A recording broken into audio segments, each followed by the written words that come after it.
నమస్కారం. ప్రేమ సంఘర్షణ 13వ భాగం. ఇక కథలోకి వెళ్తే, అక్క ఇప్పుడు గుర్తొచ్చింది, నీకు ఇంతవరకు చెప్పనే లేదు అన్నాడు గోపి కళ్ళ నీళ్లు తుడుచుకుంటూ. ఏంటి గోపి, ఏంటి ఆ విషయం చెప్పు అంది భూమిక వస్తున్న దుఃఖాన్ని ఆపుకుంటూ. అదే అక్క, నువ్వు ఇంటికి వచ్చిన రోజు కాస్త ఆలస్యంగా ఆఫీస్కు వెళ్ళావు కదా, ఆ రోజు నేను సంపత్ గారితోనే ఉన్నాను కదా. అయితే ఇప్పుడు మధ్యలో సంపత్ గురించిన టాపిక్ ఎందుకు? అసలే నేను నా బాధలో ఉంటే దయచేసి నన్ను డిస్టర్బ్ చేయకు గోపి అని విసుక్కుంటుంది భూమిక.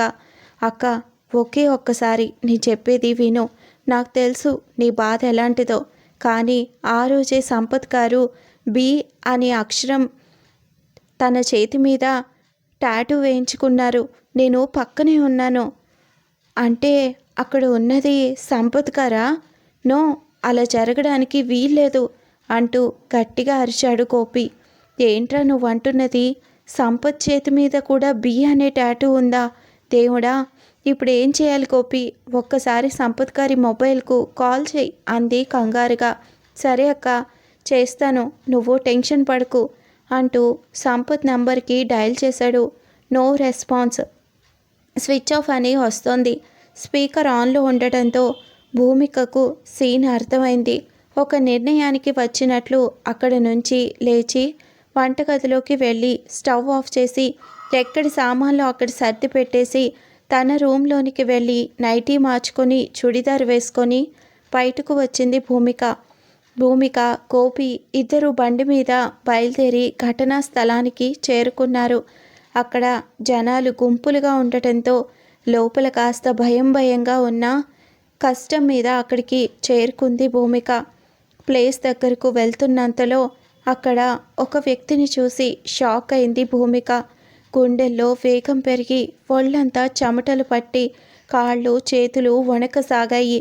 ఒక్కసారిగా భూమి కంపించినట్లు, కారు చీకట్లు కమ్మినట్లు అయ్యి అక్కడికక్కడే కుప్పకూలిపోయింది భూమిక ముఖంపై నీళ్లు చల్లి లేపాడు గోపి. కాస్త తెప్పరిల్లి లేచి చుట్టూ చూసి బావురుమని ఏడ్చింది భూమిక. అక్క, ఏమైందక్క? ఎందుకలా ఏడుస్తున్నావు? ఇంతకీ ఆ వ్యక్తి ఎవరు అని అడిగాడు. ఏం చెప్పాలి గోపి, ఎవరితో చెప్పుకోను, నా భర్త చచ్చిపోయాడని చెప్పనా అంటూ మళ్ళీ ఏడ్చింది. అయ్యో అక్క, నీకెంత కష్టం వచ్చింది. ఇలాంటి దుస్థితి పగవారికి కూడా రాకూడదు అని చెప్పి మళ్ళీ కొంచెం తటపటాయిస్తూ, అక్క, నాదొక చిన్న డౌటు, ఈ సమయంలో నిన్ను అడగచ్చో లేదో తెలీదు అంటూ నసికాడు గోపి. ఆ డౌట్ ఏంటో అడుగు గోపి, నేనేమీ అనుకోను అంది భూమిక. అదే అక్క, మనం అక్కడి వరకు వెళ్ళలేదు, కనీసం చూడనూ లేదు, మరెలా చెప్పావు? అది బావగారే అని అన్నాడు. దగ్గరికి వెళ్ళి చూడాల్సిన పని లేదు, ఎంత దూరంలో ఉన్నా మనసుకు ఇట్లానే తెలిసిపోతుంది అంది భారంగా. ఎలా అక్క అన్నాడు మళ్ళీ గోపి. అక్కడున్న ఒక పర్సన్ని చూడగానే ఆ బాడీ ఎవరిదో చూడకుండానే గెస్ చేశాను అంది భూమి. ఇంతకీ ఆ పర్సన్ ఎవరక్క? మీ అత్తవారి తరఫా? పద ఓసారి వెళ్దాం అన్నాడు గోపి. అక్కర్లేదు, వెళ్ళాల్సిన పని లేదు. ఆ పర్సన్ని చూడగానే ఆ వ్యక్తి సంజయ్ అని అనుకున్నా. అక్కడ కూర్చుని ఏడుస్తోంది చూసావా, అది సంజన అంది కోపంగా. సంజన అంటే ఎవరక్క? మీ ఆయనకు అక్క చెల్లా అన్నాడు గోపి. ఆయనకి కాదు, నాకే దిక్కుమాలిన వరుసలో అక్క అవుతుంది అది అంది భూమిక. అర్థం కాలేదక్క అన్నాడు గోపి. అది మా ఆయన మొదటి పెళ్ళాం అని చెప్పింది విసురుగా. ఆ మాట వినడంతో షాక్ అయ్యి, అంటే నువ్వు అన్నాడు. నా కర్మ కాలి రెండో పెళ్ళాం అయ్యాను.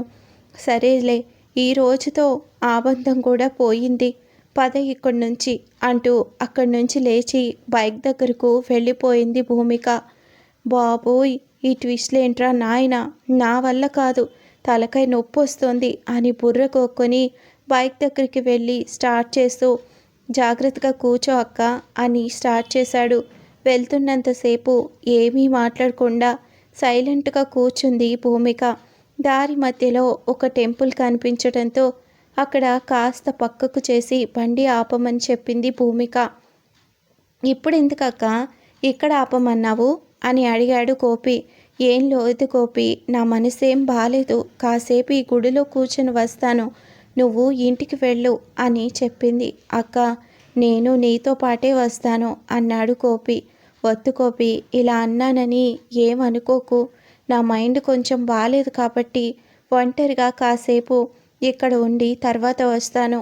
నువ్వు ఇంటికి వెళ్ళి అమ్మకు జరిగిన విషయం ఏమీ చెప్పకు, ఆఫీస్కు వెళ్ళు, సంపత్ గారి గురించి ఇన్ఫర్మేషన్ ఏమైనా తెలుస్తుందేమో అని చెప్పింది భూమిక.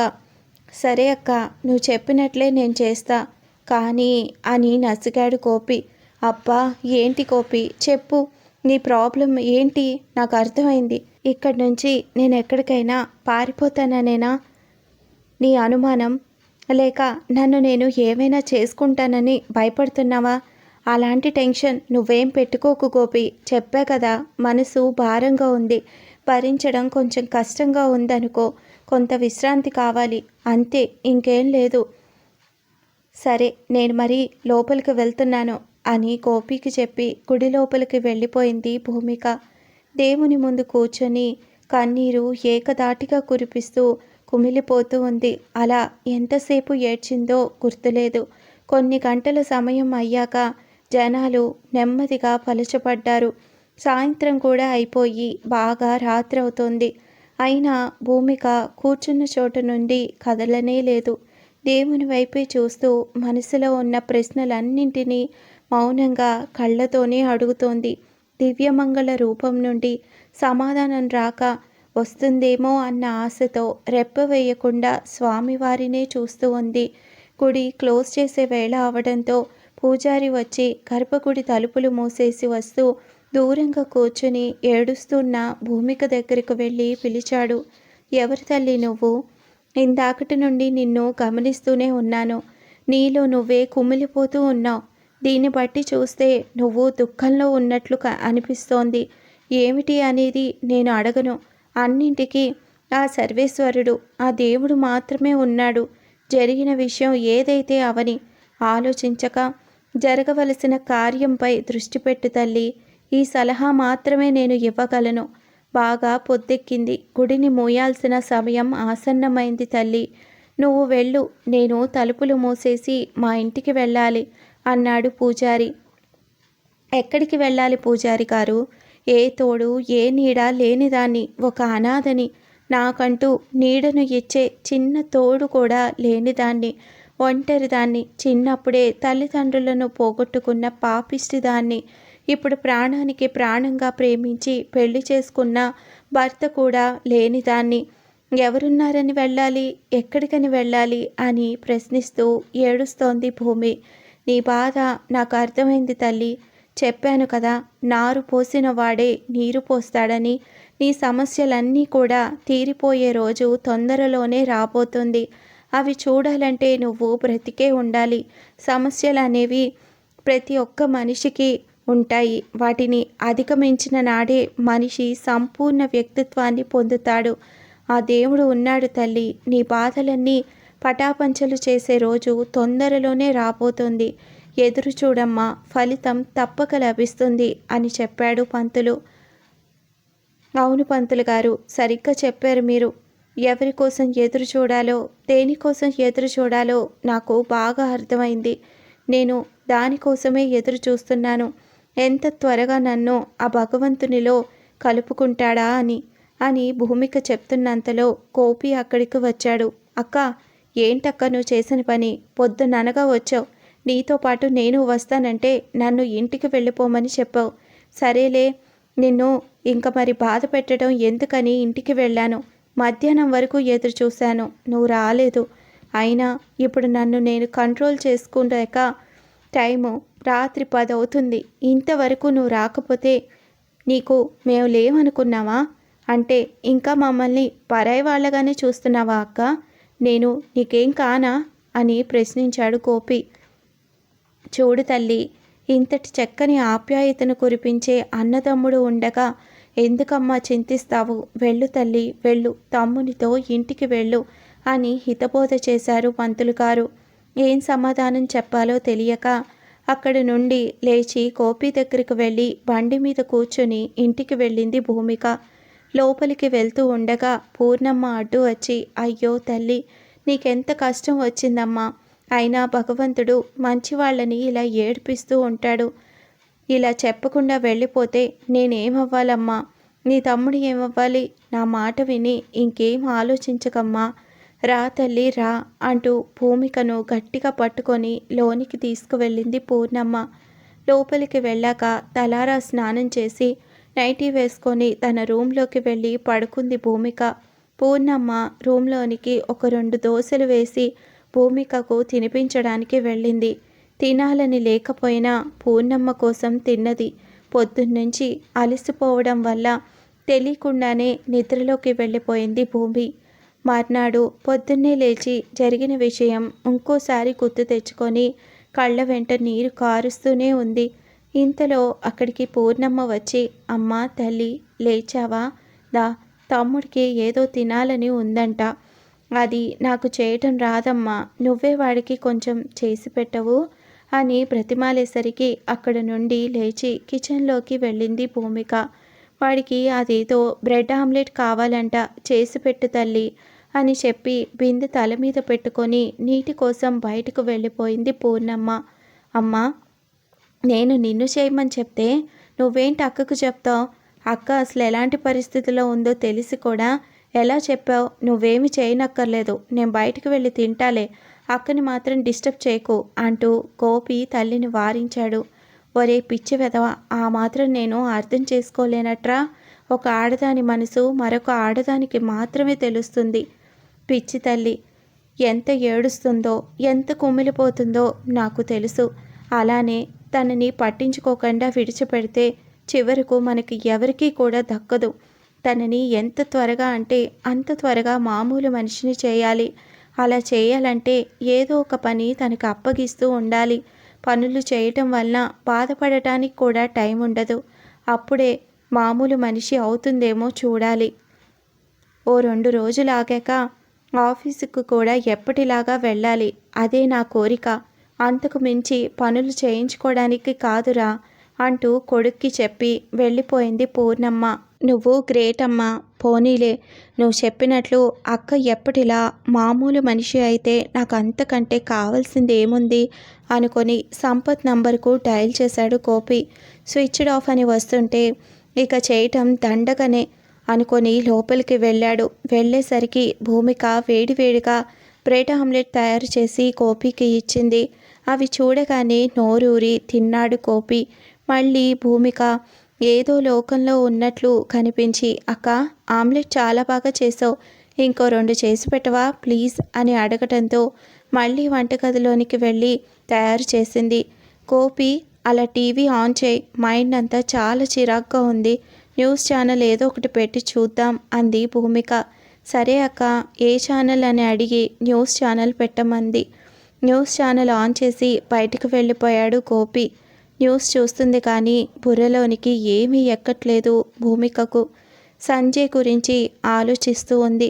తన ఫ్యూచర్ ఏంటో బొత్తిగా అర్థం కావడం లేదు. అసలు నేను ఉండి ఎవరిని ఉద్ధరించాలి అన్న వైపుగా ఆలోచనలు మళ్ళుతున్నాయి. ఇంతలో బ్రేకింగ్ న్యూస్ అంటూ ఒక న్యూస్ స్క్రోలింగ్ అవుతుంది. ఏంటా ఆ న్యూస్ అని అటువైపు చూసింది. ప్రముఖ వ్యాపారవేత్త తన 15 ఏళ్ల వైవాహిక జీవితానికి స్వస్తి చెప్పి భార్యకు విడాకులు పంపించిన సంగతి అందరికీ తెలిసిందే.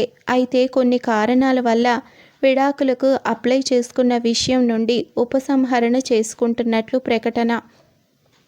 ఇద్దరూ తమ పిల్లల కోసం మళ్ళీ కలిసి ఉండడానికే నిశ్చయించుకున్నట్లు అధికారికంగా వెల్లడించినట్లు తెలపడం అయినది.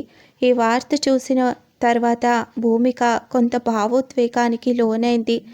ఏంటో ఈ లోకం, నచ్చితే ప్రేమించుతామంటారు, పెళ్లి చేసుకుంటారు, కొన్నాళ్ళు చక్కగానే ఉంటారు.